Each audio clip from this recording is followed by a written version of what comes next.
Hello guys, তোমরা সবাই কেমন আছো? আসলে খুব খুব ভালো আছি। কেস ব্লগে সবাইকে স্বাগতম।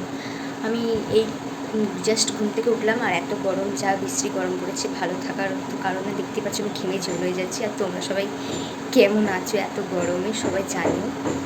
যাই হোক, আমি ব্লগটা কন্টিনিউ এতদিন করতে পারিনি, তার জন্য সরি। কিছু প্রবলেমের জন্য আমি করতে পারিনি। সেই প্রবলেমগুলো না হয় পরেই বলবো। কিছু প্রবলেম ছিল, তাই জন্য করতে পারি না। তোমাদের জন্য একটা গুড নিউজ অপেক্ষা করছি, কিন্তু সেটার জন্য অপেক্ষা তোমরা করো। আর আর যাই হোক, ব্লগটা কন্টিনিউ করছি, দেখতে থাকো কোথায় যাচ্ছি না যাচ্ছি। ভিডিওটা দেখতে হলে কিন্তু কন্টিনিউ করতে হবে, স্কিপ করলে চলবে না। টাটা। তারপর আমি বেরিয়ে পড়েছিলাম টোটোতে, দেখতেই পাচ্ছ আমি যাচ্ছি, সন্ধে হয়ে গেছিলো হালকা হালকা। তারপর দিদির বাড়িতে পৌঁছেও গেছিলাম, এটা দিদির বাড়ি।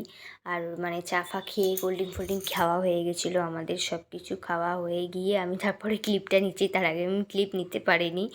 আর দিদি এখানে এগুলো কাটাকুটি করছে, যেহেতু ওর ওইগুলো খুব পছন্দের খাবার, ও অনেক দিন ধরে বলছিল মানে এগুলো খাবে খাবে, তাই জন্য আমি নিয়ে এসেছিলাম ওর জন্য।